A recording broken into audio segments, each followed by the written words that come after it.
Cordial saludo, mi nombre es Olga Lucía Delgado Hurtado, ginecobstetra de la Universidad Militar Nueva Granada.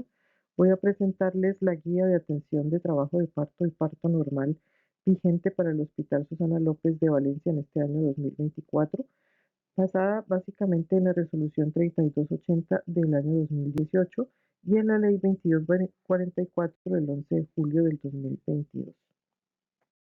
La atención del parto comprende todo el conjunto de procedimientos para el acompañamiento y asistencia de la mujer embarazada y su familia durante todo el proceso del trabajo de parto y nacimiento. Para esta atención debemos seguir el plan de parto que aporta la paciente y que debió ser diligenciado idealmente durante su consulta prenatal, pero que como vemos aún en la mayoría de los casos debe diligenciarse en el servicio de urgencias en el momento del ingreso. La responsabilidad del diligenciamiento y explicación de ese plan de parto está a cargo del ginecobstetra que ingresa a la paciente. Los objetivos son brindar un acompañamiento que permita obtener una experiencia humanizada y basada en un enfoque de derechos, reducir y controlar las complicaciones que puedan presentarse y obtener un recién nacido sano o en las mejores condiciones posibles de acuerdo a los antecedentes maternos o fetales. El personal que se verá involucrado en la atención del trabajo de parto y parto son el obstetra, el médico general, los enfermeros jefes, las auxiliares. En algunos casos entonces necesitaremos también contar con la presencia de un pediatra y terapia respiratoria según las condiciones en las que nazca el bebé. Las actividades que vamos a realizar serán la admisión de la gestante en trabajo de parto, la atención del primer periodo del parto, la atención del expulsivo, atención del alumbramiento y la vigilancia del puerperio. Para elaborar la historia clínica, iniciamos con el motivo de consulta. Debemos tener presente que en este ítem solamente se consigna el motivo por el cual la paciente asiste en ese momento a urgencias y debemos consignarlo con sus palabras textuales. En la enfermedad actual, recomendamos que el encabezado incluya edad, fórmula obstétrica y edad gestacional, ya que esto nos permite crear un contexto y un esquema mental de la paciente que vamos a atender. Debemos registrar los síntomas y el tiempo de evolución.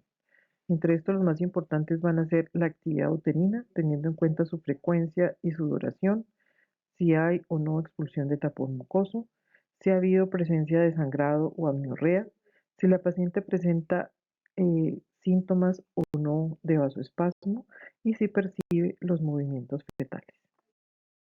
Aunque la historia clínica tiene un ítem aparte para registrar los antecedentes, es posible que en la enfermedad actual incluyamos antecedentes ginecobstétricos personales o familiares que son más relevantes para la atención de la paciente en ese momento, por ejemplo, si ha tenido un antecedente de preeclampsia o eclampsia en embarazos anteriores o si ha tenido una hemorragia postparto. También tenemos una parte para revisar y consignar las ecografías y los exámenes de control prenatal. Lo que recomendamos es que sean consignados de una manera cronológica desde el primero hasta el último. Se debe revisar el carnet de control prenatal y consignar esta actividad en la historia clínica. Se debe hacer un examen físico completo. Consignamos el aspecto general y en ese tenemos en cuenta el estado nutricional, el color de la piel, el estado de las mucosas y hidratación, su estado de conciencia y el estado mental. Consignamos los signos vitales y hacemos un examen completo por sistema. En el examen obstétrico consignamos la actividad uterina teniendo en cuenta frecuencia, intensidad y duración, la altura uterina medida de una manera correcta, la vitalidad y número de fetos, la situación y presentación fetal haciendo las maniobras de Leopold y la fetocardia, que recomendamos sea escuchada con Doppler y que se le haga escuchar a la madre. En el examen ginecológico consignamos las características de los genitales externos. Si encontramos lesiones como verrugas, sangrados, leucorrea, debemos consignarlo en la historia y tomar una conducta apropiada. Explicamos las características de la vagina y perineo, su temperatura, elasticidad y si encontramos alguna lesión interna. Y las condiciones del cuello uterino, cuál es su posición, su consistencia, su borramiento y la dilatación. Debemos consignar la altura de presentación. Esto lo hacemos teniendo en cuenta los planos de Lee, que nos dan como estación cero las espinas, Consignamos como negativo lo que esté por encima de estas y positivo lo que esté después de estas. Esto nos permite hacer un seguimiento del descenso de la cabeza fetal a través de los estrechos de la pelvis. También debemos consignar la variedad de posición, que es la relación entre el punto de reparo y la pelvis materna. En un caso de una presentación cefálica de vértice, que es en un parto normal, el punto de reparo sería el occipucio y tenemos 8 variedades de posición. En esta gráfica tenemos el ejemplo de 4, pero entonces serían básicamente occipito púbica, occipito izquierda anterior, occipito izquierda transversa, occipito izquierda posterior y occipito sacra. En las variedades derechas tendríamos occipito derecha anterior, occipito derecha transversa y occipito derecha posterior. Esto también nos va a permitir ver cómo va haciendo la rotación de la cabeza en el canal del parto. Es importante también consignar las características de la pelvis según la pelvimetría clínica que hagamos. Debemos consignar las escalas de riesgo, empezando por el riesgo de hemorragia posparto. Podemos emplear la indicada por la estrategia de hospital padrino, pero también podemos utilizar la de Toolkit 3, que es la que está en las historias de evolución ginecobstétrica. Lo importante es consignar cuál de estas usamos. Esta escala debemos aplicarla al ingreso, en la sala de partos, en el puerperio inmediato, al ingreso de hospitalización y al ingreso de la paciente. ¿Cuáles serían las pacientes entonces con riesgo bajo de hemorragia posparto? Las que no tienen cicatriz uterina, que tienen un feto único, que tienen menos de 4 partos vaginales, que no tienen trastornos de la coagulación y antecedentes de hemorragia posparto. En estas pacientes hacemos un cuidado de rutina únicamente. Las pacientes con riesgo intermedio son las que tienen cicatriz uterina, embarazo múltiple, más de 4 partos vaginales, que cursan con coriandonitis, tienen antecedente de hemorragia posparto, miomatosis uterina, una trombocitopenia entre 50.000 y 100.000, un hematocrito menor de 30 o una hemoglobina menor de 10, polidramnios, una edad gestacional menor de 37 semanas o mayor de 41, que cursan con preeclampsia, han tenido un trabajo de parto o una inducción prolongada de más de 24 horas, a las que se les realiza cesárea de emergencia, hay necesidad de instrumentar el parto, presentan trauma del canal del parto o un sangrado entre 500 y 1000 cc. En estas pacientes se debe informar al ginecobstetra y se debe verificar que contamos con la presencia de traje antichoque, balón de Bacri y maletín de código rojo. Pacientes con riesgo alto de hemorragia posparto son las que presentan placenta previa o marginal, acretismo placentario, abrupto de placenta, antecedente de más de un episodio de hemorragia posparto, que cursan con síndrome HELP, una trombocitopenia de menos de 50.000, que tienen óbito fetal o más de 2 factores de riesgo. Si durante el parto se ha producido retención de placenta, necesidad de hacer una histerotomía corporal o que presentan un sangrado de más de 1000 o una hemorragia tratada, las que necesitan anestesia general o presentan una ruptura uterina. En estas pacientes la atención debe ser dada por el ginecobstetra y siempre se debe verificar que tenemos traje antichoque, balón de Bacri y maletín de código rojo. Antes de atenderla debemos informar a quirófano sobre la posibilidad de que se necesite hacer una intervención y deben tener cruce y reserva de 2 unidades de glóbulos rojos. También debemos realizar la escala de riesgo tromboembólico, que lo hacemos con el consenso de la Asociación Bogotana de Ginecología Obstetricia y la FECOLSO, que fue publicado en el 2017 y es en el que contamos actualmente en la estrategia de Hospital Padrino. Este riesgo se debe evaluar al ingreso a la institución, al ingreso a las salas de parto, en el puerperio inmediato y antes del egreso. No vamos a entrar en detalle de esto, pero tenemos que tenerla en cuenta sobre todo para las pacientes que van a requerir profilaxis con enoxaparina a los siguientes 10 días del posparto. La escala de alerta temprana tampoco me voy a referir especialmente a ella, ya que incluso tenemos una presentación que ustedes tienen disponible para consultarla. Debemos aplicarla de manera constante en la evaluación de la paciente y debe consignarse en las historias de ingreso y las evoluciones. Su objetivo primordial es detectar tempranamente las pacientes que están en riesgo de sufrir el deterioro de su condición clínica. Estas escalas las tenemos en todas partes, en los escritorios, en las paredes, en la sala de emergencias ya tenemos unos pósters grandes donde la podemos consultar y en las historias clínicas de ginecología y obstetricia también están disponibles para que las revisemos ahí. Respecto al diagnóstico, pues aunque contamos con los códigos del CIE-10, es importante que consignemos en la historia clínica el diagnóstico como lo hacíamos antiguamente. Entonces, incluir la fórmula obstétrica, por ejemplo, gravidad o cesáreas 1, la edad gestacional, el embarazo de 38 semanas por ecografía o si es por FUN, el estado fetal y la presentación, por ejemplo, feto único biopodálico, la fase del trabajo de parto que puede estar en preparto y la salud materno-fetal. La podemos, por ejemplo, decir que está adecuada en riesgo por antecedentes de cesárea más feto podálico. Con respecto a los paraclínicos, los pacientes deben tener una prueba rápida para sífilis y VIH si no tienen del último mes. Tenemos que tener presente que se debe hacer consejería pre y post en el caso del VIH y deben firmar un consentimiento informado que está a cargo del médico general.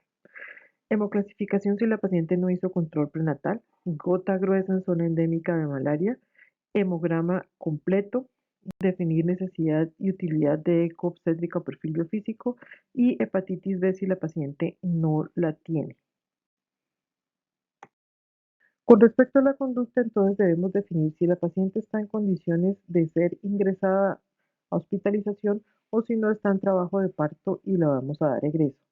En la paciente que no está en trabajo de parto, ¿qué debemos tener en cuenta? La distancia de su domicilio, las condiciones y disponibilidad de transporte, las condiciones socioeconómicas, cognitivas y de aseguramiento de la paciente, porque muchas veces, aunque no haya una indicación obstétrica, estas consideraciones socioculturales y económicas pueden hacer que hospitalicemos a estas pacientes para su atención. Las pacientes que pueden ser dadas de alta tienen que haber sido observadas al menos 2 horas y deben ser revaloradas antes del egreso. A estas pacientes que se egresan debemos explicarle claramente los signos de alarma, como el inicio de actividad uterina, la presencia de sangrado genital, amenorrea, disminución de los movimientos fetales, si presentan síntomas de vasoespasmo como epigastralgia, visión borrosa, fosfenos, tinnitus, cefalea, para que consulten de manera inmediata al servicio de urgencias. ¿Cuándo hospitalizar entonces a estas pacientes? Cuando tienen dinámica uterina regular, cuando tienen un borramiento cervical mayor al 50%, cuando tienen una dilatación de 3 a 4 centímetros o si tienen domicilio lejano, dificultad para reconsultar, poca comprensión de los signos de alarma, cuando tienen factores de riesgo que requieren vigilancia clínica o cuando hay una indicación de inducción o conducción del trabajo de parto. Tener presente que en estas pacientes hay que diligenciar el plan de parto si no lo traen, como la mayoría de las veces sucede. Eso está a cargo del obstetra y se debe diligenciar el consentimiento informado para la atención del parto que está a cargo del médico general. Tener presente que todas las pacientes que tienen cesárea anterior o cirugía uterina deben ser consideradas en trabajo de parto en cualquier nivel de actividad uterina y por lo tanto deben ser admitidas para desembarazar por vía alta o para ser vigiladas desde ese momento si llenan los requisitos para tener un parto vaginal. Bueno, ¿cuáles son las medidas generales que vamos a tener en cuenta con estas pacientes que vamos a hospitalizar? Recomendamos que esta mujer en trabajo de parto sea acompañada de manera individual y de manera continua por una persona que ella elija. Es una recomendación graduada, clave para la implementación. En este momento, dado las condiciones locativas del hospital, no podemos permitirlo, pero tenemos la presencia de una doula para que las acompañe. Y en el momento del nacimiento como tal, sí puede estar acompañada de su pareja o de la persona significativa que ella elija. Debemos permitir la ingesta de líquidos claros durante el parto en pequeñas cantidades, ya que esto previene la cetosis, es una recomendación grave. Debemos informar a estas pacientes que el consumo de bebidas isotónicas hidratantes son eficaces para combatir la cetosis y por ello son preferibles a la ingesta de agua y tenemos que de manera escrita autorizar su ingreso. Es recomendación también. Recomienda también informar a las gestantes que falta evidencia sobre el riesgo de la ingesta de alimentos para presentar broncoaspiración en caso de complicaciones que requieran el uso de anestesia.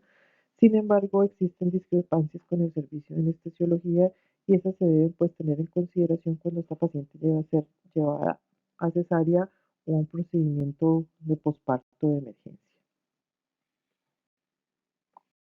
Estos pacientes deben tener un acceso venoso permeable con un catéter heparinizado de al menos calibre 18 durante todo el tiempo del trabajo de parto y expulsivo. El hecho de que estas pacientes tengan un acceso venoso no implica la restricción de la ingesta de líquidos ni la libre movilización de la mujer durante el trabajo de parto. Esto es lo que debemos tener presente.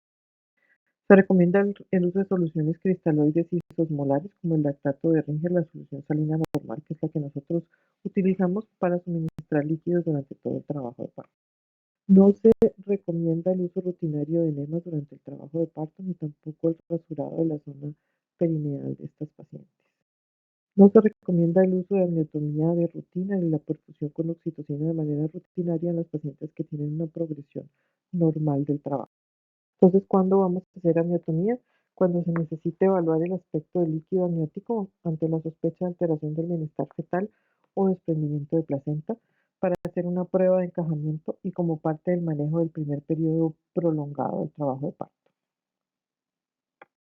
¿Cómo va a ser el examen físico y la evaluación durante el trabajo de parto? Entonces vamos a revisar cada hora el pulso, frecuencia cardíaca materna y la frecuencia respiratoria. Revisar al menos cada 4 horas la presión arterial y la temperatura. Debemos comprobar regularmente la frecuencia del vaciado de la vejiga y considerar las necesidades emocionales y psicológicas de la mujer. Durante el expulsivo vamos a comprobar cada hora la presión arterial, el pulso, la frecuencia respiratoria y la temperatura y debemos comprobar el vaciado de la vejiga. Vamos a evaluar cada 30 minutos la actividad uterina teniendo en cuenta frecuencia, duración, intensidad de las contracciones y vamos a registrar los resultados en el partograma del CLAP o en un partograma que tenga una línea de alerta de 4 horas. Al evaluar la actividad uterina debemos tener en cuenta que la dinámica uterina normal se caracteriza por estas tres cosas. Debe tener una frecuencia entre 3 y 5 contracciones en 10 minutos, debe tener una duración de 30 a 60 segundos y una intensidad de 30 a 50 milímetros de mercurio. Bien, entonces las alteraciones de la dinámica uterina que podemos encontrar. Una bradisistolia, que es disminución en la frecuencia de las contracciones y tendríamos 2 o menos contracciones en 10 minutos. Taquisistolia, que es el aumento en la frecuencia y tendríamos 6 o más contracciones en 10 minutos observadas durante un lapso de 30 minutos. Tendríamos la hiposistolia, que es la disminución en la intensidad de las contracciones cuando estas tienen una intensidad de menos de 30 milímetros de mercurio, o una hipersistolia, que es el aumento de la intensidad por encima de los 70 milímetros de mercurio. Hablamos de hipertonía cuando hay un incremento del tono uterino basal por encima de los 12 milímetros de mercurio. Clínicamente en estos casos no es posible palpar las partes fetales aún en ausencia de contracción y hay dolor y también se puede definir como una contracción que dura más de 2 minutos. También hablamos de incoordinación uterina cuando no hay alteración del triple gradiente descendente. La evaluación del bienestar fetal durante el trabajo de parto lo podemos hacer con monitoría electrónica fetal que puede ser continua o intermitente, acompañada de la auscultación intermitente. Esos son dos métodos válidos y recomendados para el control del bienestar fetal durante el trabajo de parto. Nosotros en este momento contamos básicamente con la auscultación intermitente de la fetocardia, que lo hacemos con Doppler. Y entonces, ¿cómo debemos hacerlo? Debemos hacerlo en reposo y postcontracción. Debe tomarse por lo menos durante 1 minuto. ¿Y cómo lo vamos a hacer? Cada 2 horas en la fase latente, cada 30 minutos en la fase activa y cada 5 minutos durante el expulso. ¿Cuándo vamos a hacer la monitoría fetal? Entonces, cuando la paciente se encuentra en fase activa, después de que se presente amenorrea espontánea o se haya hecho amiotomía. Podemos hacer estimulación digital de la calota fetal como método de diagnóstico complementario ante la presencia de una monitoría anormal. Y se recomienda la utilización de la clasificación del American College para la interpretación de la monitoría fetal electrónica. Para evaluar la progresión del trabajo de parto, entonces tenemos el tacto vaginal, que en condiciones normales debe realizarse cada 4 horas. Esto puede variar según las condiciones especiales de la paciente y según el criterio del médico tratante. Antes de hacer un tacto vaginal, entonces debemos confirmar que es realmente necesario y que la información que proporcione será relevante en la toma de decisiones. Ser consciente siempre que el examen vaginal es una exploración molesta e invasiva y está asociada con un incremento del riesgo de infección. Al hacerlo debemos garantizar la privacidad, dignidad y comodidad de la mujer, explicar la razón por la que se practica y los hallazgos en conjunto. Se recomienda antes de hacer un tacto hacer una limpieza con agua corriente para el lavado genital y no hay necesidad de utilizar antisépticos. Con respecto a la analgesia obstétrica, pues según la ley que nos rige, toda mujer tiene derecho a recibir métodos eficaces y seguros para el alivio del dolor durante el trabajo de parto. La solicitud de la gestante es indicación suficiente para proveerle métodos adecuados para el alivio del dolor. La analgesia obstétrica neuroaxial sería la más indicada en estas pacientes, es la más efectiva. Sin embargo, no contamos con este recurso en nuestra institución y por tanto no voy a seguir ahondando en este tema. Con lo que sí contamos en la institución es con los opioides y podemos utilizar 50 miligramos de tramadol, que es lo que regularmente usamos. Debemos informarle a esta paciente que tienen un efecto analgésico limitado y que tiene algunos efectos adversos como náuseas y vómito. Por eso recomendamos el uso concomitante de metoclopramida. A este paciente se recomienda monitorizar la saturación de oxígeno materna y administrar oxígeno suplementario en las pacientes que reciban opioides para integrarles durante el trabajo de parto. Con respecto a las fases del trabajo de parto, entonces tenemos la fase latente, que es el periodo que transcurre entre el inicio del trabajo de parto y los 6 centímetros de dilatación. Y la fase activa, que es el periodo del parto que transcurre desde una dilatación igual o mayor a 6 centímetros hasta los 10 centímetros, siempre y cuando esté acompañada de una dinámica uterina regular. El segundo periodo del parto expulsivo es aquella que se transcurre entre el momento en que se alcanza la dilatación completa y el momento en el que se produce el desprendimiento cefálico y la expulsión. El expulsivo lo podemos dividir en dos periodos, que sería el expulsivo pasivo, que es la dilatación completa del cuello antes o en ausencia de contracciones involuntarias de expulsivo, y este puede durar 1 hora en multíparas y 2 horas en nulíparas. El periodo expulsivo activo es cuando el feto ya está visible o existen contracciones de expulsivo en presencia de dilatación completa o pujos maternos espontáneos en presencia de esta dilatación. Y puede durar hasta 2 horas en la nulípara si tiene analgesia y 1 hora en la multípara. Para la atención del parto, entonces se traslada a la paciente a la sala de atención del parto cuando alcanza una dilatación de 10 centímetros y se encuentra en una estación de al menos +2. El parto debe ser atendido por el médico y asistido por el personal de enfermería. Se debe consignar en historia clínica todos los hallazgos e intervenciones realizadas, y en este momento, desde el momento en que se decide trasladar la paciente a la sala de parto, puede estar acompañada de la persona significativa.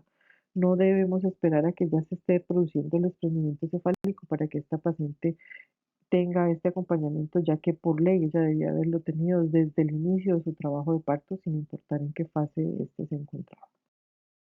En esta atención del parto, entonces, todo el personal debe utilizar un vestido quirúrgico adecuado para su uso en la sala de partos. Debemos utilizar gorro y tapabocas. Hay que verificar que esa paciente tenga un acceso venoso permeable. Recordar que se debe vigilar la frecuencia cardíaca fetal cada 5 a 15 minutos, auscultándola durante 1 minuto después de la contracción. No se debe realizar masaje perineal. Este es inadecuado y además es molesto para la paciente. Debemos permitir que tenga un pulso espontáneo y no dirigirlo hasta que se inicie el periodo activo del expulsivo. Siempre que para la atención de parto debemos tener asepsia y antisepsia de la región perineal. Debemos hacer un uso restrictivo de la episiotomía, solo únicamente en los pacientes que tienen parto instrumentado, parto pretérmino, parto en pelvis, sospecha de macrosomía fetal o que se vea que es evidente que se va a producir un desgarro perineal inminente. No debemos realizar presión fúndica o maniobra conocida como Cristeller, y debemos hacer la protección perineal con la maniobra de Ritchie. Una vez sucede el desprendimiento cefálico, podemos hacer succión de la orofaringe o simplemente secado con compresa. Se debe permitir restitución cefálica espontánea.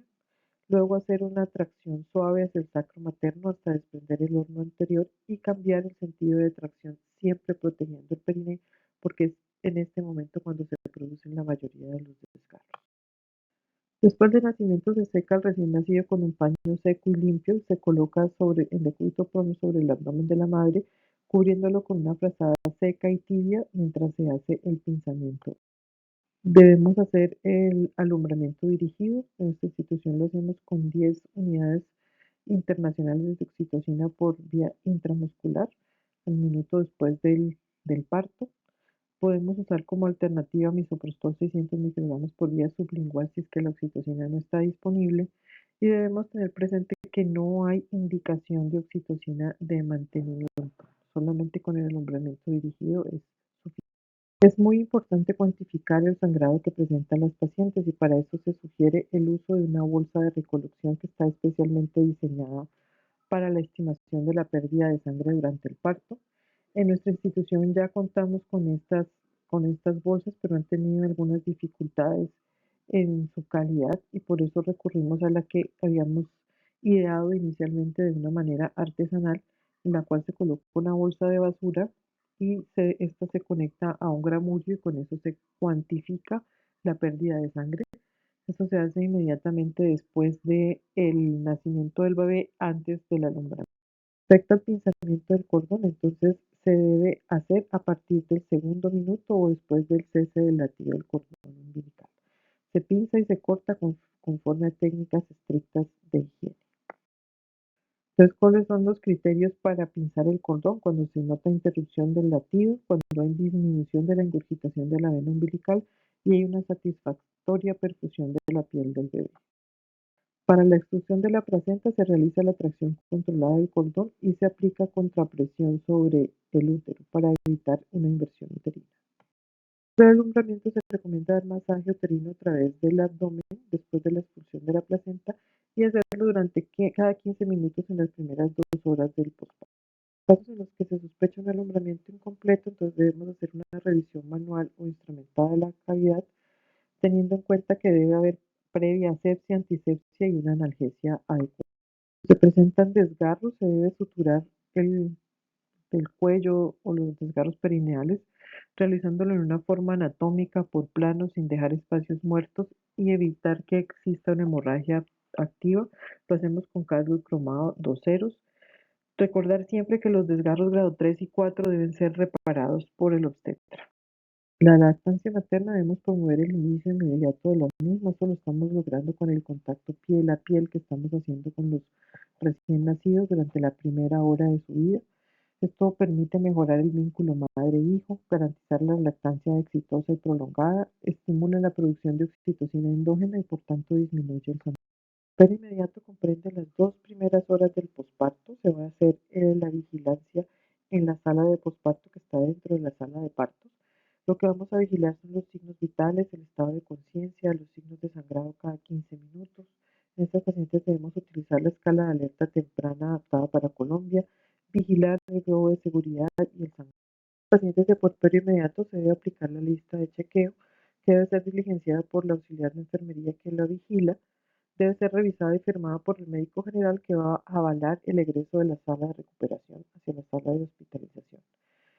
Debemos iniciar antibiótico profiláctico en las pacientes que han tenido más de 8 tactos durante su trabajo de parto o si fueron atendidas en nivel 1 y no se tiene información sobre el número de tactos que se les realizaron. El puerperio inmediato comprende la etapa desde las primeras 2 horas hasta las 48 horas de posparto. Debemos vigilar los signos vitales, controlar la involución uterina y el aspecto de los loquios, detectar tempranamente las complicaciones como hemorragia o infección puerperal, vigilando la presencia de taquicardia, fiebre, taquimia, subinvolución uterina, hipersensibilidad a la palpación y loquios fétidos. También debemos vigilar la presencia de disnea o de dolor pleurítico como síntoma de alerta de un embolismo pulmonar. En caso de evolución satisfactoria y si no se han presentado complicaciones, podemos dar de alta a estas pacientes. Eso puede hacerse a las 24 horas de un parto vaginal y 48 horas después de una cesárea como mínimo. Debemos iniciar un método de planificación familiar según los criterios de la OMS y si esta paciente no acepta, debe firmar un disentimiento de planificación familiar. Debemos indicar analgesia, sulfato ferreoso, antibiótico y enoxaparina profiláctica si hay indicación. Explicar y entregar por escrito los signos y síntomas de alarma para que esta paciente consulte nuevamente por urgencias. Gracias.